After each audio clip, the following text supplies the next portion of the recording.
Sir basic గా budget చూసినప్పుడు రెండు మాటలు ఏమనిపిస్తుంది అంటే, ఒకటి మ్మ్. ఇది రాష్ట్ర ప్రజల కోసం పెట్టిన బడ్జెట్టా జగన్మోహన్ రెడ్డి గారి కోసం పెట్టిన బడ్జెట్ అని అర్థం కాల. జగన్మోహన్ రెడ్డి గారి అంటే కోసం బడ్జెట్ పెట్టండి సార్.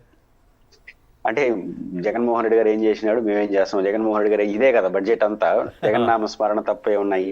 ఆ, జనరల్ గా బడ్జెట్ అప్పుడెప్పుడు కూడా వాళ్ళు ఏం చేయబోతారో వాటి చుట్టూ నడపాలి అవును. బడ్జెట్ ప్రసంగం. అవును.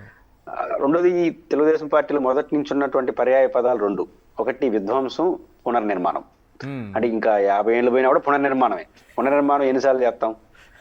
గతంలో ఈ విధ్వంసం అయిపోయింది, ఇప్పుడు ప్రతిదాన్ని పునర్నిర్మాణం చేసుకుంటూ చాలా కష్టాల్లో ముందుకు తీసుకెళ్తున్నాం అనే మాటలు మాట్లాడుతున్నారు. ఇది మొదటి అంశం. మ్మ్. నాకు చాలా మంది ఏమనుకుంటున్నారంటే, బడ్జెట్ ఇప్పుడు ఎమ్మెల్యే గారు కూడా బడ్జెట్ కేటాయింపుల గురించి మాట్లాడారు, మీరు కూడా ప్రస్తావించారు. మ్మ్. నా పాయింట్, అసలు కేటాయింపులు అమలు అవుతాయా అన్నది మొదటి ప్రశ్న. ఓకే. ఎందుకంటే ఈ ప్రభుత్వం వచ్చిన తర్వాత మొదట ప్రవేశపెట్టిన బడ్జెట్ లో మ్మ్. దాదాపు 2,94,000 కోట్లు ఖర్చు పెట్టి, అంచనా వేసి 2,74,000 కోట్లు ఖర్చు పెట్టారు.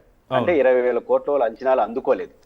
ఆ, ఇప్పుడు లేటెస్ట్ జరుగుతున్న బడ్జెట్ ఇయర్ లో మా అసెస్మెంట్ ప్రకారం మినిమం 40,000 కోట్లు అందుకోలేదని మా అంచనా. అంటే ఇది పైకి కనిపిస్తున్న భారీ బడ్జెట్ లాగా కనిపిస్తున్న 40,000 కోట్ల రూపాయల వరకు అందుకోలేదని మీరు అనుకుంటున్నారా? ఈ నడుస్తున్న బడ్జెట్ గురించి మాట్లాడుతున్నా. ఇంకా రాబోయే బడ్జెట్ ఇంకెన్ని వేల కోట్లు అందుకోలేదు అనేది అసలు ప్రశ్న. అంటే 3,32,000 మీరు చెప్పేది 25-26 40,000 కోట్ల? యా, ఆ, ముగిపోయిన బడ్జెట్. అదే అదే అదే. ఫస్ట్ బడ్జెట్ 20,000 కోట్లు అందుకోలేదు. అవును. అది ఏమవుతుంది, ఈశ్వర్ గారు, 20,000 కోట్లు అందుకోకపోవడం వల్ల, సాధారణ భాషలో మాట్లాడాలంటే 20,000 కోట్లు అందుకోకపోవడం వల్ల, మీరు మొదటి సంవత్సరం బడ్జెట్ లో రైతులకు రైతు భరోసా అనౌన్స్ చేశారు. కావాలంటే చూడండి, 5,000 కోట్లు. మ్మ్. కానీ రూపాయి కూడా ఖర్చు పెట్టాల. ఎందుకు? ఇవ్వలేదు అది. 20,000 కోట్లు యాడ కట్ చేస్తారు? మ్మ్. బడ్జెట్ కేటాయింపులు కాడ మతలబ్ ఏంటంటే, కేంద్ర రాష్ట్ర ప్రభుత్వాలు కలిపి కూడా నాన్ ప్లాన్ బడ్జెట్ ని వైడ్ చేసేశారు. ఓకే. ఇప్పుడు నాన్ ప్లాన్ లేదు, ప్లాన్ లేదు. అందువల్ల ఏమవుతుంది, దేనికి ఎంత కేటాయిస్తానో అర్థం కాదు. నాన్ ప్లాన్ అనివార్యంగా అమలు చేయాల్సిందే, ఎందుకంటే ఉద్యోగుల జీతభత్యాలు, అడ్మినిస్ట్రేషన్ ఖర్చులు, లేదా తద అప్పులు, వడ్డీలా ఉంటాయి. ఓకే. అంటే ప్లానింగ్ బడ్జెట్ లో అందుకోకపోతే మొత్తం తన ప్రయారిటీ లేని వాటర్ కట్ చేసేస్తారు, అమలు చేయరు. మ్మ్. అందువల్ల మొదటి సంవత్సరం 20,000 కోట్లు, నడుస్తున్న బడ్జెట్ 30,000-40,000 కోట్లు అందుకోలేదని నేను అనుకుంటున్నాను. ఇప్పుడు పెట్టే బడ్జెట్ కూడా ఇంకా అంతకన్నా ఎక్కువ ఉంటుంది. ఓకే. ఇప్పుడు ఉదాహరణ చూడండి, వాళ్ళ అసెస్మెంట్ ప్రకారం 3,26,000 కోట్లలో ఆ, 41% పన్నేతర బడ్జెట్ ద్వారా వస్తుందన్నారు. దాదాపు 1,36,000 కోట్ల రూపాయలు అసెస్మెంట్ వేశారు. ఓకే. కేంద్ర బడ్జెట్ నుంచి 19 కేంద్ర పన్నుల వాటాలో 19% అంటే దాదాపు 64,000 కోట్లు వస్తుందని అంచనా వేశారు. మ్మ్. ఈ 64,000 కోట్లు మన పర్ఫార్మెన్స్ ఎప్పుడు కూడా రాష్ట్రంలో అంచనాలకు తగ్గట్టు లేవు. నా మొదటి రిమార్క్ ఏంటంటే, మనం వేసిన అంచనాలు కరెక్ట్ కాకపోతే జరగబోయే పరిణామాన్ని గురించి చెప్తున్నాం. మ్మ్. తర్వాత కేటాయింపులు ఎంత బాగున్నాయని రెండో చర్చ. ఫస్ట్ ఆఫ్ ఆల్, ఇచ్చిన కేటాయింపులు అమలు అవుతాయా? అమలు అవ్వాలంటే అవన్నీ రావాలి ప్రస్తుతానికి ప్రభుత్వానికి ఆదాయం వస్తేనే, రూపాయి రాక వస్తేనే అది పోకపోతుంది. అవును. కాబట్టి ఇప్పుడు ఉదాహరణకు గ్రాంట్, కేంద్ర ప్రభుత్వ గ్రాంట్ 10% 32,000 కోట్ల అంచనా వేస్తున్నారు. మ్మ్. ఇది చాలా పెద్ద అంచనా అనుకుంటున్నాను. ఇది కేంద్ర గ్రాంట్ రాకపోతే, కేంద్ర గ్రాంట్ అనుకున్నట్టు రాకపోయినా, మ్మ్. అదేవిధంగా అప్పులు 1,00,000 కోట్లు అంచనా వేస్తున్నారు. అదే వచ్చేట్టుగా ఉన్నాయి, ఎందుకంటే మనం చేయడం ఎడాపడా చేసేస్తున్నారు, అనుకున్న దానికన్నా ఎక్కువ చేసేస్తున్నారు. మ్మ్. అప్పులు చేసే దాంట్లో గ్యారంటీ తప్ప ఆదాయాలు వచ్చే దాంట్లో మనకు ఉదాహరణకు జిఎస్టీ అనుకున్నట్టు రాలేదు కదా మ్మ్. గత ప్రభుత్వంతో పోల్చుకుంటే. అవును. అనుకున్నట్టు రాకపోతే ఏమవుతుంది, పన్ను కానీ పన్నేతర ఆదాయం తగ్గిన, కేంద్ర పన్నుల వాటలో తగ్గిన, గ్రాంట్ తగ్గిన, ఆటోమేటిక్ గా దాని యొక్క కోతలు కేటాయింపుల్లోనే ఉంటాయి. ఓకే. ఆ కేటాయింపులు ఎక్కడుంటాయి? నేను మొదటి సంవత్సరం చెప్పాను, 5,000 కోట్ల రూపాయలు మనకు రైతు భరోసాకి అన్నారు, రూపాయి కేటాయించాల, ఫస్ట్ ఇయర్ ఖర్చు చేయాల. అంటే 20,000 కోట్ల రూపాయలు 5,000 కోట్లు ఆడ కట్ చేసేసినారు. అవును. ఇరిగేషన్ కి దాదాపు 12,000 కోట్లు ఎంత అనుకున్నారు, 7,000-8,000 కోట్లు ఖర్చు పెట్టారు. అంటే 4,000-5,000 కోట్లు ఆడ కట్ చేసేశారు. మ్మ్. ఈ రోజు 18,000 కోట్లు ఇరిగేషన్ కేటాయించారు. కేటాయింపులు ఓకే. ఆ తర్వాత నేను అనుకున్నట్టు 40,000 కోట్లు, 50,000 కోట్లు అంచనాలు అందుకోకపోతే ఓకే.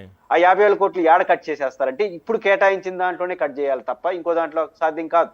కరెక్ట్. కాబట్టి ఇక్కడ బడ్జెట్ అంచనాల్లోనే 3,32,000 కోట్ల అంచనానే రాష్ట్ర పరిస్థితికి తగ్గట్టుగా లేదు. అనుకున్నట్టు అంచనాలు రాకపోతే కేటాయింపుల్లో కట్ చేస్తారంటే, ప్రయారిటీ లేని వాళ్ళ ప్రయారిటీ, పొలిటికల్ ప్రయారిటీ లేని వాటి కేటాయించేస్తారు, తగ్గించేస్తారు. మ్మ్. ఉదాహరణకు రాజధానికి 6,000 కోట్లు. ఒక పక్క మీరు ఏమంటున్నారు, అది సెల్ఫ్ ఫైనాన్స్ అంటున్నారు, కేంద్ర ప్రభుత్వం అప్పులు ఇస్తామంటున్నారు, తీసుకొస్తామంటున్నారు. మళ్ళీ మీకు రాష్ట్ర బడ్జెట్ నుంచి ఎందుకు కేటాయిస్తున్నారు? అవును. లాస్ట్ ఇయర్ 6,000 కోట్లు కేటాయించారు. ఇప్పుడు మనం లెక్కలు చూడాలి. 6,000 కోట్లు కేటాయించి 6,000 కోట్లు ఖర్చు పెట్టారు అసలు 6,000 కోట్లు రాజధానికైనా కనీసం. కాదు, దాదాపు 50,000 కోట్ల రూపాయలు అప్పులు తెచ్చేశారు. ఖర్చు పెట్టిన బడ్జెట్లో పెట్టిన దాన్ని కూడా ఖర్చు పెట్టలేకపోయారు ఇప్పటి వరకు. ఖర్చు పెట్టాలంటే ఈ డబ్బులు రావాలి. అది నా మేజర్ అబ్జెక్షన్ అదే. మీరు అనుకున్న అంచనా ప్రకారం డబ్బులు కేటాయింపులు ఎప్పుడు కూడా ప్రభుత్వాలు ఎందుకు చేస్తాయంటే రాజకీయ ఈక్వేషన్ కోసం. మేము ప్రతి రంగానికి కేటాయించాము, వెంటనే ప్రజలు ఏమనుకుంటారు, మా రంగానికి కేటాయించలేదు అంటారు. ఘనంగా నిధులు కేటాయించుకుంటా పెంచుకుంటా పోతుంటే ఫస్ట్ సాటిస్ఫాక్షన్, ఓ మా కోసం కేటాయించారని. అది అయిపోయిన తర్వాత అసలు సంగతి స్టార్ట్ అవుతుంది. ఇప్పుడు రివిజన్ బడ్జెట్ ఏదైతే మళ్ళీ బడ్జెట్ లెక్కలు మొత్తం సరిదిద్దారో, బడ్జెట్ మళ్ళీ రాష్ట్ర అసెంబ్లీ ఆమోదం పొందాలి కదా, అప్పుడు తేలుతండదు బడ్జెట్. ఫస్ట్ ఇయర్ లో 20,000 కోట్లు, ఈ సంవత్సరం 40,000 కోట్లు అనుకుంటున్నాను. పెట్టబోయే బడ్జెట్ లో అంతకన్నా ఎక్కువ ఉంటుంది, తక్కువ ఉండదు. ఎందుకంటే కేంద్రం నుంచి 52,000 కోట్ల రూపాయలు అసెస్మెంట్లు వస్తాయా? లాస్ట్ టైం బడ్జెట్ చూసినప్పుడు అంత రావట్లేదు. కాబట్టి మీ అంచనాల్లో లోపాలు ఉన్నాయి. నాకు అర్థం కాంది ఈశ్వర్, ఇప్పటికీ మనకు బడ్జెట్ మనం అప్పులు ఎప్పుడు కూడా ఎఫ్ఆర్బిఎం లిమిట్స్ లోపనే ఉండాలి కదా. అది ఇక్కడ 1,00,000 కోట్లు ఎట్ట చేయగలుగుతారని ఇప్పుడు ఆశ్చర్యంగా ఉంది. మీరు 50 నుంచి 70,000 కోట్లు పైన చేయడానికి చట్టపరంగా అవకాశాలు లేవు. అయినా 1,00,000 కోట్ల రూపాయలు అప్పులు చేయడానికి సిద్ధపడుతున్నారు. జిఎస్డిపిని పెంచి చూపడం ఇందులో భాగం అనేది కూడా ఒకటి వినిపిస్తుంది కదా, ఈ అప్పులు తెచ్చుకోవడం. అది అప్పులు ప్రజలకి కేటాయింపులు చూపడానికి, మీరు అన్నట్టు అప్పులు తేవడానికి. అప్పులు మీరు బడ్జెట్ చూపి లెక్కల ఆధారంగా ఈరు కేంద్ర ప్రభుత్వ అనుమతి తీసుకుని వస్తాయి అప్పులు. అవును, ఇదొక పంచాయతీ మనకు ప్రధానంగా కనిపిస్తున్నట్టు లోపం. అంటే బడ్జెట్ కేటాయింపుల్లో ఈ మతలబులన్నీ ప్రధానంగా చేసుకొని అమలు చేసే ప్రయత్నంలో ఏదైతే సాధారణ ప్రజలకి ఇచ్చిన హామీలు అమలు కావు. అమలు కాకపోవడం వల్ల ఏమవుతుంది, కేటాయింపుల్లో అన్యాయం జరిగింది అనేది ఒక పాయింట్. అవును. రెండోది జగన్మోహన్ రెడ్డి గారి కోసం బడ్జెట్ కేటాయించాలని ఎందుకు ఫస్ట్ అన్నానంటే, మీరు జగన్ గారి ఫాలో కావడం లేదా ఇంకా ఆదరణ కొత్త సమస్యలు తేవడం తప్ప. ఉదాహరణకు అప్పులు చేశాడు జగన్మోహన్ రెడ్డి గారు. జగన్మోహన్ రెడ్డి గారు 5 ఏళ్ళలో చేసింది 3 లక్షల చిల్లర కోట్లు, మనం 2 ఏళ్ళలో చేసాం. 9 లక్షల ఒక సెకండ్ నేను రాసి పెట్టుకు 9,47,000 కోట్ల రూపాయలు అప్పులు చేశారనలే. పయ్యావుల కేశవ్ గారు చాలా తెలివిగా మాట్లాడారు. 9,47,000 కోట్ల రూపాయలు అప్పులు మిగిల్చి వెళ్ళారు అన్నారు. అది మిగిల్చారు, మనం కలుస్తున్నాం, ఇంకా పెంచుతారు మిగిల్చినట్టు ఆయనతో సహా. వీళ్ళే కదా పోయిన బడ్జెట్ సమావేశాల్లో 3,37,000 కోట్ల రూపాయలు అప్పులు చేసింది గత ప్రభుత్వం అని వీళ్ళే చెప్పారు. మళ్ళీ ఇప్పుడు 9,47,000 కోట్ల రూపాయలని వీళ్ళే చెప్తున్నారు. అదే అంటుంది, మేము చేసిన అప్పులతో సహా బడ్జెట్ లో శాఖలకు వివిధ శాఖలకు నిధుల కేటాయింపు పెరుగుతుంది కానీ ఈ అప్పుల లెక్కలు పెంచేస్తున్నారు. అదే ఈశ్వర్ గారు, బేసిక్ గా మనం 1,00,000 కోట్ల రూపాయలు ఉమ్మడి రాష్ట్రం నుంచి మనకు వారసత్వంగా అప్పు వచ్చింది. 2 లక్షల చిల్లర కోట్లు అప్పుడే కేంద్ర రాష్ట్ర తెలుగుదేశం ప్రభుత్వం చేసింది. జగన్ గారు 3 లక్షల చిల్లర కోట్లు చేశారు. ఇప్పుడు వీళ్ళు 3 లక్షల చిల్లర కోట్లు చేసినారు. అన్నిటికీ జగన్ గారిని బాధ్యత వహించమంటారు. అది నేను జగన్ గారి కోసం ఏమైనా బడ్జెట్ పెట్టారని నేను అనింది. ఇప్పుడు ఉమ్మడి రాష్ట్రం నుంచి వచ్చిన దానికి జగనే బాధ్యుడు. చంద్రబాబు 14-19 మధ్య చేసింది చంద్రబాబు చేసింది, జగన్మోహన్ రెడ్డి బాధ్యుడు. ఇప్పుడు చేస్తున్నది కూడా దీనికి కూడా ఆయనే బాధ్యుడు. అంతే, 9 లక్షల చిల్లర కోట్లకు ఆయనే బాధ్యుడు. అంటే ఇంకా ఆయన రాష్ట్రం పుట్టినప్పటి నుంచి జగన్మోహన్ రెడ్డి గారు పుట్టినప్పటి నుంచి కూడా ఆయనదే బాధ్యత. మొత్తం 9 లక్షలు అంటే 3 లక్షల చిల్లర కోట్లు, ఇప్పుడు 1,00,000 కోట్లు 4 లక్షల చిల్లర కోట్లు. అంటే మనకు మొత్తం బడ్జెట్ లో ఇప్పటికే చంద్రబాబు గారు నెంబర్ 1 అయిపోయారు బడ్జెట్ లో. అప్పులు చేసిన దాంట్లో మళ్ళీ జగన్ గారు బాధ్యులు చేస్తారు. అంటే అప్పులు జగన్ గారే బాధ్యులు. అంటే వీళ్ళు 2 ప్రభుత్వాలకి ఉమ్మడి రాష్ట్రానికి ఆయన చేసిన అప్పులకి అన్నిటికీ జగన్ గారే బాధ్యుడు. జగన్ గారు అప్పులు చేస్తున్నారు అని చెప్పారు. జగన్ గారి కన్నా ఎక్కువ అప్పులు మీరే చేస్తున్నారు.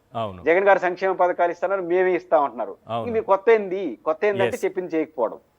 ఇప్పుడు ఉదాహరణకు సూపర్ 6 విజయవంతంగా అమలు చేసామంటారు. అక్కడ పక్కనున్న అచ్చెన్నాయుడు గారేమో సూపర్ 6 లో ఒక పాయింట్ అమలు చేస్తే రాష్ట్రాన్ని అమ్ముకోవాలంటాడు. అదేది ఆడబిడ్డ నిధి కానీ అమలు చేయాలంటే రాష్ట్రాన్ని, పక్కనున్న కేబినెట్ మంత్రి ఏమో రాష్ట్రాన్ని అమ్ముకోవాలి సూపర్ 6 అమలు చేస్తే, ఈయనేమో సూపర్ 6 అమలు చేసామని చెప్పేస్తాడు. అంటే కాబట్టి మొత్తం చూస్తున్నప్పుడు రెండు. ఒకటి ప్రతిపక్షాన్ని విమర్శించడానికి, తమ గురించి తాను చెప్పుకోవడం కోసం. రెండోది, నేను ఆందోళన చెందుతుంది బడ్జెట్ లో, నా మాస్టర్ రియాక్షన్ అడిగారు కాబట్టి ఈ బడ్జెట్ లో కేటాయింపులు యాజ్ ఇట్ ఈజ్ గా అమలు కావు. ఇది నా ఫస్ట్ రియాక్షన్స్.